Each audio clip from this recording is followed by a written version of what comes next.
नमस्कार, आप देख रहे हैं धा न्यूज और मैं हूं अभिषेक मिश्रा। देखिए, इस वक्त एक बड़ी खबर आ रही है। बिहार उपचुनाव को लेकर एक बड़ा अपडेट सामने आ रहा है और जाहिर तौर पर आपके जहन में यह सवाल होगा कि जनता दल यूनाइटेड बिहार के मुख्यमंत्री नीतीश कुमार का पहलवान कौन होगा। बेलागंज विधानसभा सीट से जेडीयू एकमात्र ही एक बेलागंज सीट है जो जेडीयू लड़ रही है। बाकी दो सीटों पर बीजेपी लड़ रही है, तरारी और रामगढ़, और एक सीट जीतन राम मांझी की पार्टी हिंदुस्तानी आवाम मोर्चा लड़ रही है। बेलागंज सीट और तरारी सीट बहुत चर्चा में है और बेलागंज सीट से सीट को लेकर पिछले कई घंटों से चर्चा इसलिए है क्योंकि बेलागंज सीट पर जो विवाद है, बवाल है, वो प्रशांत किशोर भी नहीं संभाल पाए। प्रशांत किशोर जो दावा करते हैं कि उनकी पार्टी औरों से अलग पार्टी है, उनकी पार्टी औरों से अलग उनको करना है, लेकिन प्रशांत किशोर को भी अपनी पार्टी में बवाल का सामना करना पड़ा। प्रशांत किशोर के लिए यह फैसला आसान नहीं रहा कि वो खिलाफत हुसैन को उम्मीदवार बना दें। उम्मीदवार उन्होंने बनाया, लेकिन बवाल की कीमत पर, पार्टी में भयंकर बवाल, नाराजगी की कीमत पर। और सवाल यह था कि प्रशांत किशोर ने मुस्लिम उम्मीदवार का दांव चला है, क्या जेडीयू भी मुस्लिम उम्मीदवार उतारेगी या यादव वर्सेज यादव होगी आरजेडी और जेडीयू के बीच की लड़ाई। आरजेडी आज अपने उम्मीदवार के नाम की घोषणा करने जा रही है। दोपहर बाद आरजेडी के उम्मीदवार के नाम की घोषणा हो जाएगी और आरजेडी का उम्मीदवार यादव जाति से होगा। यादव उम्मीदवार आरजेडी उतारेगी, जेडीयू भी यादव या उम्मीदवार उतारने जा रही है।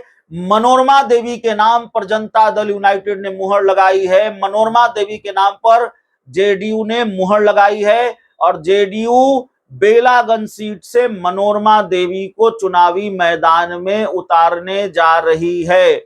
मनोरमा देवी कौन है, अगर हम आपको ये बताएं तो एक तो बताने की जरूरत ही नहीं है। मनोरमा देवी जेडीयू की एमएलसी हैं और मनोरमा देवी बहुत चर्चित नाम है। पिछले कई दिनों से उनके नाम की चर्चा है बिहार के राजनीतिक गलियारों में।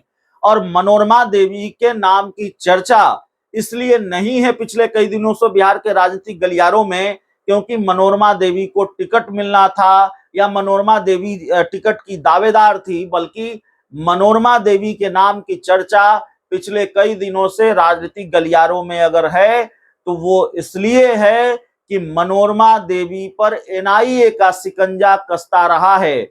मनोरमा देवी के ठिकानों पर एनआईए की रेड हुई थी और 3 करोड़ या 4 करोड़ जो मेरे पास आंकड़ा है, मीडिया रिपोर्ट्स के हवाले से जो आंकड़ा सामने आया, 3 या 4 करोड़ की राशि मिली थी, जेवरात मिले थे, हथियार मिले थे, जो मीडिया रिपोर्ट्स के हवाले से खबर है। और मनोरमा देवी के घर पर रेड हुई थी, उनके गया और भभुआ के ठिकानों पर छापेमारी हुई थी। 5 ठिकानों पर एनआईए ने छापेमारी की थी और बहुत गंभीर आरोप मनोरमा देवी पर नक्सली संगठन को जीवित करने के लिए वो हथियार और पैसे मुहैया करा रही हैं। नक्सलियों से कनेक्शन है, नक्सलियों से संबंध है मनोरमा देवी का, ये आरोप एनआईए का। एनआईए ने इस संदेह के लिए मनोरमा देवी पर शिकंजा कसा, उनके ठिकानों पर छापेमारी की। तो ये है मनोरमा देवी, और जिनके घर पर एनआईए की रेड हुई,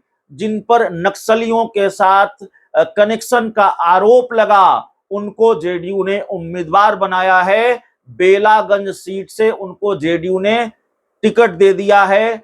देखिए, मजबूरी भी होती है, राजनीतिक दलों को जिताऊ उम्मीदवार चाहिए। पहले से ये सवाल था, विवादित नाम है मनोरमा देवी, एनआईए की रेड हुई है, लेकिन क्या तब भी नीतीश कुमार उम्मीदवार बनाएंगे? जेडीयू की उम्मीदवार मनोरमा देवी हो सकती हैं, तो मनोरमा देवी उम्मीदवार हो गई हैं।